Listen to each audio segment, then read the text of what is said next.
RS power మీడియాకు స్వాగతం. మహిళలపై నేరాలకు పాల్పడితే కఠినంగా వ్యవహరిస్తాం పీఎం మోదీ.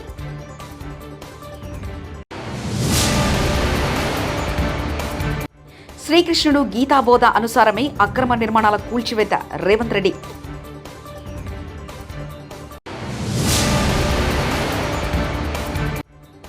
రాజకీయంగా ఎదుర్కొనలేకే పల్లాపై అక్రమ కేసులు హరీష్ రావు.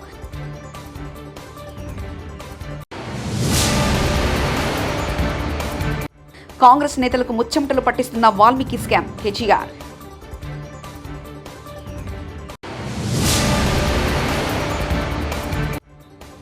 ఎన్ కన్వెన్షన్ కూల్చివేతలను స్వాగతిస్తున్నాం సిపిఐ నేత నారాయణ.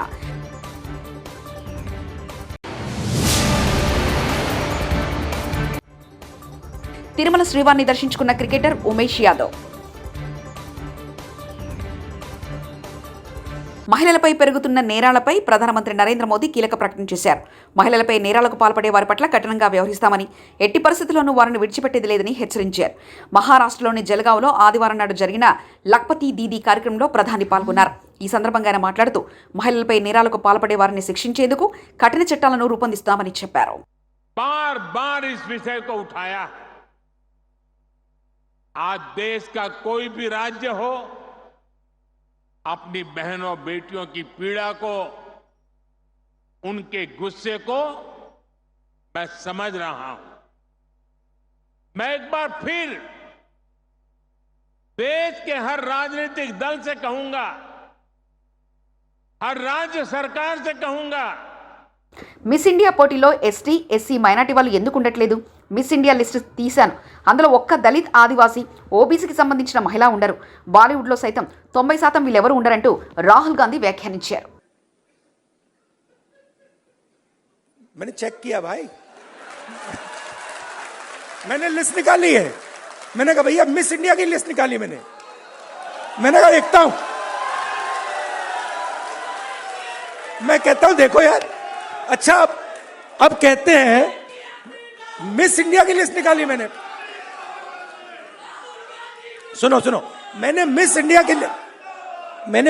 की लिस्ट निकाली. कहा ठीक है देखते हैं. मतलब माइनॉरिटी भी 90% में आती है मैडम, आप भी शामिल हैं. और आपको और దేశంలో గత 2 వారాల్లో మహిళలపై అకృత్యాలకు ఘటనలు చోటు చేసుకున్న నేపథ్యంలో ప్రధానమంత్రి ప్రకటన ప్రాధాన్యత సంతరించుకుంది. శ్రీకృష్ణుని గీతాబోధ అనుసారమే ఈ అక్రమ నిర్మాణాలు కూల్చివేస్తున్నామని ముఖ్యమంత్రి రేవంత్ రెడ్డి తెలిపారు. చెరువుల అక్రమదారుల్లో ప్రభుత్వాలను ప్రభావితం చేసేవారు ఉండడంతో పాటు ప్రత్యక్షంగా ప్రభుత్వంలో భాగస్వాములైన వారు, సమాజాన్ని ప్రభావితం చేసేవారు ఉన్నా కూడా తాను పట్టించుకోనని, ఎవరు ఎంత ఒత్తిడి తెచ్చినా చెరువులను ఆక్రమించిన వారి భరతం పడతానని హెచ్చరించారు. హరే కృష్ణ హెరిటేజ్ ఆధ్వర్యంలో అనంత శేషస్థాన ఉత్సవం జరిగింది. ఈ సందర్భంగా సీఎం రేవంత్ రెడ్డి ప్రసంగించారు. మిత్రులకు ఫామ్ హౌజులు ఉన్నా ఏవి వదలకుండా హైడ్రా అనే ఒక సంస్థను ఏర్పాటు చేసి, తెలియకుంటేనే ప్రజాప్రతినిధులం కొన్ని మన దినచర్యల్లో భాగంగా కొన్ని తప్పిదాలు చేస్తుంటాం. తప్పులు తెలవకుంటేనే కొన్ని తప్పులు జరిగిపోతుంటాయి.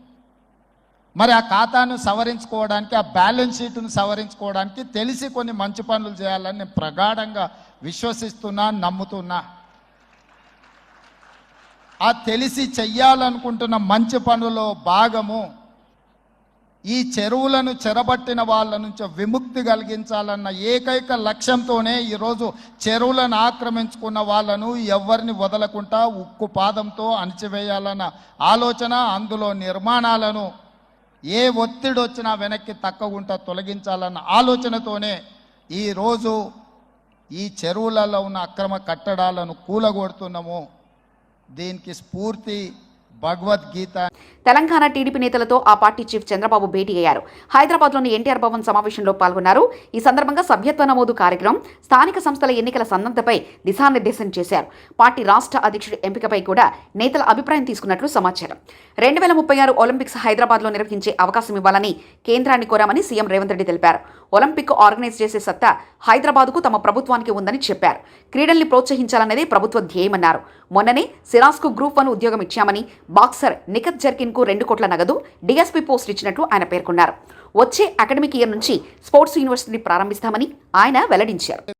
ఇదే కాకుండా 2036లో ఒలింపిక్ గేమ్స్ని ఇండియా ఆర్గనైజ్ చేయాలని ప్రధానమంత్రి గారు ఏదైతే ఆలోచన చేస్తున్నారో ఆ ఒలింపిక్ గేమ్స్ని హైదరాబాద్ వేదికగా మేము నిర్వహిస్తాం. తెలంగాణ రాష్ట్రానికి అవకాశం ఇవ్వండి. ఇంటర్నేషనల్ స్టాండర్డ్స్ స్టేడియంస్ని అన్నిటిని కూడా ఇన్ఫ్రాస్ట్రక్చర్ తెలంగాణ రాష్ట్ర ప్రభుత్వం క్రియేట్ చేస్తుంది. తెలంగాణ రాష్ట్ర ప్రభుత్వం ఆ వసతులను అన్నిటిని కూడా ఇప్పటి నుంచే ప్రణాళికబద్ధంగా అభివృద్ధి చేస్తామని చెప్పి మేము వారికి చెప్పడం జరిగింది. ఉస్మానియా గాంధీ హాస్పిటల్ ఇతర ప్రభుత్వ ఆసుపత్రుల్లో మందులు దొరకడం లేదు. రాష్ట్రంలో పారిశుద్ధ్యం పడకేసిందంటూ, గ్రామాల్లో మున్సిపాలిటీలో ఎక్కడ కూడా చెత్తెత్తే పరిస్థితి లేదంటూ స్వయంగా జీహెచ్ఎంసీ కమిషనరే మా ఇంట్లో చెత్త తీసుకోవడం లేదని చెప్తున్నారంటూ హరీష్ రావు వ్యాఖ్యానించారు. ఆసుపత్రిలో ఏ మెడిసిన్స్, సింపుల్ మెడిసిన్స్, క్లోరోమోజల్, నాక్ 40 mg, గ్లైకోమైట్, ఫ్లెకన్జోల్, పారాసిటమల్ లిక్విడ్ 10 mg, అటినాస్ 10 mg, సారావెట్ క్రీమ్, ఆయింట్మెంట్, అమెక్సోక్లిప్, పెంటాష్ డిజైన్, కాళ్ళ నొప్పులు, కీళ్ళ నొప్పుల మందులు, ఈ మందులు లేవు దవాఖానలో. అసలు మందు ప్రభుత్వ ఆసుపత్రుల్లో మందులే లేవు. బయటకు రాసే పరిస్థితి వచ్చింది. మీరు రివ్యూ చేయాల్సింది ఏంది? ప్రజల ఆరోగ్యం కంటే ముఖ్యమైనది ఏంటిది? ఇవాళ ఎక్కడ చూసినా రాష్ట్రంలో పూర్తిగా పారిశుద్ధ్యం పడకేసింది. గ్రామాల్లో కానీ మున్సిపాలిటీల్లో ఎక్కడ కూడా చెత్త ఎత్తే పరిస్థితే లేదు. జిహెచ్ఎంసీ కమిషనరే చెప్తుంది కదా, నా ఇంట్లోనే 3 రోజులు చెత్త ఎత్తలేరని. ఇక ప్రజలు కూడా పట్టించుకోవాలి. వాల్మీకి స్కామ్ డైవర్షన్ కోసమే హైడ్రామా అంటూ కేటీఆర్ వ్యాఖ్యానించారు. 187 కోట్ల ఎస్టీ కార్పొరేషన్ డెవలప్మెంట్ నిధులు బుక్కిన కాంగ్రెస్ నాయకులు వాల్మీకి స్కామ్లో V6 సంస్థ ఓనర్ వివేక్ పాత్రపై సంచలన వ్యాఖ్యలు చేసిన కేటీఆర్, కర్ణాటకలో జరిగిన వాల్మీకి స్కామ్లో తెలంగాణ కాంగ్రెస్ నాయకుల పాత్ర, సీఎం సిద్ధరామయ్య డైరెక్టుగా ఇరుక్కున్న ఎస్టీ కార్పొరేషన్ డెవలప్మెంట్, 187 కోట్ల నిధులు తరలింపు, కుంభకోణంలో తెలంగాణ కాంగ్రెస్ నాయకుల అకౌంట్లలో 45 కోట్ల నిధులు తరలింపు, V6 బిజినెస్ సొల్యూషన్ పేరిట ఉన్న కంపెనీలో 4.5 కోట్ల తరలింపు, సిద్ధరామయ్యను సీఎం పదవి నుంచి తప్పించాలని అధిష్టానంపై ఒత్తిళ్లు, సిద్ధరామయ్యను మారిస్తే తెలంగాణలో రేవంత్ రెడ్డిని కూడా మార్చాలంటూ కర్ణాటక మంత్రి సతీష్ జర్కిహోలీ కీలక వ్యాఖ్యలు చేశారు. ఈ స్కామ్ మీద మీడియాతో చర్చ జరగకుండా ఎన్కన్వెన్షన్ మీద హైడ్రా పేరిట దాడులు అంటూ హైడ్రామా అంటూ కేటీఆర్ వ్యాఖ్యానించారు. కర్ణాటకలో జరిగిన వాల్మీకి స్కామ్ కర్ణాటక కాంగ్రెస్కే కాదు, తెలంగాణ కాంగ్రెస్ కూడా ముచ్చెమటలు పట్టిస్తోంది. కింద మీద పడి ఇక్కడ కాంగ్రెస్ వాళ్ళు, రేవంత్ రెడ్డి గారు మీడియాను మేనేజ్ చేస్తూ విషయాలు బయటికి రాకుండా ఆపుతా ఉన్నారు. కానీ ఆ మబ్బులు కూడా తప్పకుండా 4-5 రోజుల్లో విడిపోతాయని నేను అనుకుంటాను. గవర్నమెంట్ డబ్బులు గవర్నమెంట్ అకౌంట్లో నుంచి అక్రమంగా ఏ కారణం లేకుండా సరిగ్గా పార్లమెంట్ ఎలక్షన్కు ముందు 180 కోట్ల రూపాయలు దారిమల్లినాయి. కర్ణాటక ముఖ్యమంత్రి స్వయంగా సిద్ధరామయ్య గారు అసెంబ్లీలో ఈ వాల్మీకి స్కామ్లో భారీ ఎత్తున డబ్బులు దారిమల్లినాయని ఆయనే ఒప్పుకున్నారు. అందులో హైదరాబాద్లోని 9 బ్యాంక్ అకౌంట్లకి 45 కోట్ల రూపాయలు ట్రాన్స్ఫర్ చేశారు. దీని మీద ఎంక్వైరీ మొదలు కాగానే ఏమైందో ఏమో తెలియదు కానీ వాల్మీకి కార్పొరేషన్ అకౌంట్ సూపరింటెండెంట్ ఆఖరికి ఆత్మహత్య చేసుకున్నాడు. ఇవాళ ఆయన కుటుంబం రోడ్డున పడే పరిస్థితి. బ్యాంక్ అధికారులతో సహా 11 మందిని ఈడీ అరెస్ట్ చేసింది. కర్ణాటక నుండి మన తెలంగాణకు అక్రమంగా ఈ డబ్బు ఏ అకౌంట్లలోకి వచ్చింది, ఆ అకౌంట్లు ఎవరివి, ఈ తీగ లాగితే తెలంగాణ కాంగ్రెస్ డొంక మొత్తం కదులుతా ఉన్నది. మొన్న పార్లమెంట్ ఎన్నికల్లో తెలంగాణ కాంగ్రెస్ పార్టీ తన ఖర్చులకు ఈ డబ్బులే వాడినట్టుగా అనిపిస్తా ఉంది. 4.5 కోట్ల రూపాయలు నేరుగా V6 బిజినెస్ అనే కంపెనీకి ట్రాన్స్ఫర్ అయినట్టుగా ఆధారాలు ఉన్నాయి. ఈ V6 బిజినెస్ కంపెనీ ఓనర్ ఎవరు? SIT, CID, ED ఈ దాడులన్నీ జరిగిన తర్వాత కూడా మన తెలుగు మీడియాలో ఈ వార్తలు రాకుండా అడ్డుకుంటున్నది ఎవరు? పార్లమెంట్ ఎన్నికల సమయంలో కొన్ని బంగారం షాపులు, బార్ల నుండి భారీ మొత్తంలో డబ్బులు తీసుకున్నట్టుగా తెలుస్తా ఉంది. వారికి కాంగ్రెస్ పార్టీకి ఉన్న అనుబంధం ఏంది? ఇవన్నీ కూడా బయటికి రావాలి. కర్ణాటక ముఖ్యమంత్రి సిద్ధరామయ్యను గనక పొరపాటున తొలగిస్తే పక్కన ఉన్న తెలంగాణ సర్కారు కూడా కూలుతుంది అని ఈ మధ్యనే కర్ణాటక మంత్రి సతీష్ జరికోలి అంటున్నారు. మరి కర్ణాటక కాంగ్రెస్ తో తెలంగాణ కాంగ్రెస్ కు అంతలాగా పెనవేసుకున్న ఈ అనుబంధం ఈ వాల్మీకి స్కామేనా? ఈ వాల్మీకి స్కామ్ లో భారీ మొత్తంలో వాటా తెలంగాణ కాంగ్రెస్ నాయకులకు కూడా చేరిందని ఆధారాలు దొరికినా ఈడీ ఎందుకు మౌనంగా ఉంటుంది? అసలు తెలంగాణ కాంగ్రెస్ నాయకుల మీద దర్యాప్తు జరగకుండా రక్షిస్తున్నది ఎవరు? పార్లమెంట్లో గాయ చేసుడు తప్ప బయట మాత్రం ఏమీ తమ సొంత పార్టీ అవినీతి మీద నోరు విప్పని రాహుల్ గాంధీ ఖచ్చితంగా నోరు విప్పాలి. ఈ వాల్మీకి కార్పొరేషన్ గుట్టు విప్పాలని చెప్పి నేను డిమాండ్ చేస్తా ఉన్నాను. తిరుమల శ్రీవారిని ఆదివారం పలువురు ప్రముఖులు దర్శించుకున్నారు. టీమిండియా క్రికెటర్ ఉమేష్ యాదవ్, రచయిత రామజోగయ్య శాస్త్రి కుటుంబ సభ్యులతో కలిసి స్వామివారిని దర్శించుకున్నారు. వీఐపీ ప్రారంభ విరామ దర్శన సమయంలో వారు స్వామివారి సేవలో పాల్గొన్నారు. తిరుమల తిరుపతి దేవస్థాన అధికారులు వారికి స్వాగతం పలికి దర్శన ఏర్పాట్లు చేశారు. వీరికి రంగనాయకుల మండపంలో పండితులు ఆశీర్వచనం చేసి స్వామివారి తీర్థప్రసాదాలను అందజేశారు.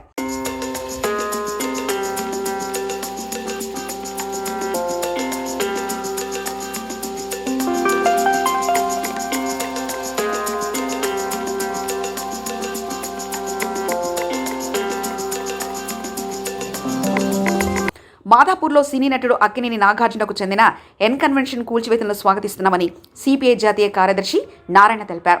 ఎన్ కన్వెన్షన్ను కూల్చివేసిన ప్రాంతాన్ని ఆయన పరిశీలించారు. చెరువుల అక్రమదారుల్లో ఎంతటి వారినో ఉపేక్షించొద్దన్నారు. ఎవరు ఆక్రమించినా వారిపై హైడ్రా కూల్చివేతలు చేపట్టాలని కోరారు. అక్రమ కట్టడాలకు అనుమతులిచ్చిన వారిపైన చర్యలు తీసుకోవాలని ఆయన డిమాండ్ చేశారు. భారాస నేతలు మల్లారెడ్డి, పల్లా రాజేశ్వరరెడ్డి చెరువుల్లో కాలేజీలు కట్టారని ఆరోపించారు. పెద్ద పెద్ద వాళ్ళే కబ్జాలు చేసుకొని అనుభవిస్తూ ఉన్నారు. మేము గత 10-15 ఏళ్ళుగా అన్ని ప్రాంతాలకు పోయి చూస్తున్నాం. ఎక్కడైనా పేదవాళ్ళు ఈ ప్రభుత్వ భూములు గుడిసేసుకుంటే మాత్రం అందరూ ఎగబడి ఒంటి కాపీ వస్తారు. కానీ ఈ గుంట పొరంబోకులు, చెరువు, ట్యాంకు ఇవంతా ఉండే వాళ్ళు బిల్డింగ్లు కట్టుకున్నారు. కొంచెం చోట్ల ఇంజనీరింగ్ కాలేజీ కట్టుకున్నారు, కొంచెం చోట్ల ఫంక్షన్ హాల్స్ కట్టుకున్నారు. వాళ్ళు విలాసవంతమైన జీవితాలు కనిపిస్తూ ఉన్నారు. వాటిపైన మేము ఎన్నో రోజులు ఆందోళన చేశాం. ప్రభుత్వం పెడసెన పెట్టింది. ఇప్పుడు ఎందుకైనా మంచిది, రేవంత్ రెడ్డి ముఖ్యమంత్రి అయిన తర్వాత ఈ కుంటలు, చెరువులు మొత్తం కూడా ఖాళీ చేయించడానికి ఒక సంస్థ ఏర్పాటు చేశాడు. హైడ్రా సంస్థ ఏర్పాటు చేశాడు. సరి చూద్దామని అని అనుకున్నాం. కానీ ఇప్పుడు ఎన్ కన్వెన్షన్ అధినేత చాలా సినీ ప్రముఖుడు ఆయన నాగార్జున, ఆయన బిగ్ బాస్కే బాస్ ఆయన దీన్ని ఆక్రమించుకున్నాడు. సరే ఏదో ఒక ఎకరం 2 ఎకరాలు ఆక్రమించడం చేసి ఉండొచ్చు. దాన్ని ఉపయోగించుకొని ఈ చెరువుని ఆక్రమించేశారు. ప్రజా సమస్యలు పక్కదారి పట్టించేందుకే రేవంత్ రెడ్డి హైడ్రా డ్రామాలో ఆడుతున్నారంటూ రేవంత్ రెడ్డి వాళ్ళ తమ్ముడి కాంగ్రెస్ ఎమ్మెల్యే పార్టీ నాయకుల అక్రమ నిర్మాణాలను కూల్చే దమ్ముందా అంటూ బీజేపీ ఎమ్మెల్యే ఏలిటి మహేష్ రెడ్డి అన్నారు. రెడ్డి గారు, నిజంగా మీరు ఈ హైడ్రా ద్వారా వాస్తవంగా ఇక్కడ ఉన్నటువంటి మరి ఇల్లీగల్ కన్స్ట్రక్షన్ అన్నింటినీ కూడా డిమాలిష్ చేసే దమ్ము నీకు ఉన్నదా? అట్లయితే నీ సొంత తమ్ముడి మీద వస్తున్న ఆరోపణలు కానీ, మరి మీ పార్టీ నాయకుల మీద వస్తున్న ఆరోపణలు కానీ, మీ పార్టీలో ఉన్న ఎమ్మెల్యేల అక్రమ నిర్మాణాలను ముందు మీరు డిమాలిషన్ చేసిన తర్వాత మరి ఇతర అంశాలకు మీరు వెళ్ళుంటే బాగుండేది. ప్రజాపాలనంటూ ప్రశ్నిస్తున్న జర్నలిస్టులపై, సామాన్యులపై దాడులు చేస్తున్నారని ఢిల్లీ జంతర్ మంతర్ వద్ద ధర్నాకు దిగారు జర్నలిస్ట్ ఆకుల శ్రీనివాసరెడ్డి. ఎలక్షన్ల కంటే ముందు తెలంగాణకు వచ్చి రాహుల్ గాంధీ 423 హామీలు ఇచ్చి ఒక్క హామీ కూడా పూర్తి చేయకుండానే ఎందుకు హామీలు పూర్తి చేస్తలేరంటే దాడులు చేస్తుర్రు. కాంగ్రెస్ గూండాలు దాడి చేస్తుర్రు. పోలీసు వాళ్ళు కండువ కప్పుకొని కార్యకర్తలు లెక్క పోలీసు. హైడ్రా కూల్చివేతలపై సంచలన వ్యాఖ్యలు చేసిన ఎంఐఎం అధినేత అసదుద్దీన్ ఓవైసీ, ఎఫ్డీఎల్ బఫర్ జోన్ పరిధిలో ఉన్న ప్రభుత్వ భవనాలు, కార్యాలయాలు కూడా కూల్చేస్తారా? నెక్లెస్ రోడ్డు కూడా ఎఫ్డీఎల్ పరిధిలో ఉంది, కూల్చేస్తారా? జేహెచ్ఎంసీ ప్రధాన కార్యాలయం వద్ద నీటి కుండ ఉండేది, దాన్ని కూడా కూల్చేస్తారా? కేంద్ర ప్రభుత్వానికి సంబంధించిన సీసీఎంబీ ఆఫీస్ హిమైసాగర్ వద్ద ఉంది, అది కూల్చేస్తారా అంటూ ఎంఐఎం అధినేత అసదుద్దీన్ ఓవైసీ వ్యాఖ్యానించారు. चीफ सेक्रेटरी को भी बोले हैं, ये बात हम बोले हैं. और तीसरी बात ये है कि जीएचएमसी का जो ऑफिस है, अभी जीएचएमसी का ऑफिस है ना, तो हम लोग जो है हमारे स्कूल में जब हम लोग बस में जाते थे, हैदराबाद पब्लिक स्कूल को बस में जाते थे, मेरे को अच्छी तरह याद है हमारी जो बस होती थी वापसी में ऐसा आती थी, या फिर कभी कभी मैं पब्लिक स्कूल को जाता था बस पकड़ के, एक बस नंबर 7 होती थी, अभी भी होंगी, डबल डकर में बैठ जाता था मैं, ऊपर बैठने का बड़ा शौक था मेरे. हाँ, वो लिबर्टी से जाती थी, लिबर्टी से टैंक बन जाती थी. वहां पर जहां पर जीएचएमसी का ऑफिस है वहां पर एक वाटरफॉल था, मैं देख. మహిళలపై నేరాలకు పాల్పడితే కఠినంగా వ్యవహరిస్తాం, పీఎం మోదీ.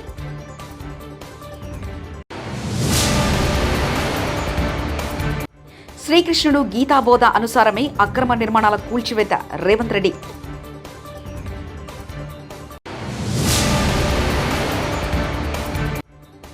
రాజకీయంగా ఎదుర్కొనలేకే పల్లాపై అక్రమ కేసులు, హరీష్ రావు.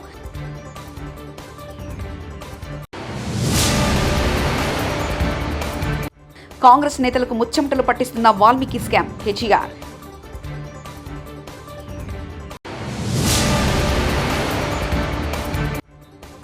ఎన్ కన్వెన్షన్ కూల్చివేతలను స్వాగతిస్తున్నాం సిపిఐ నేత నారాయణ.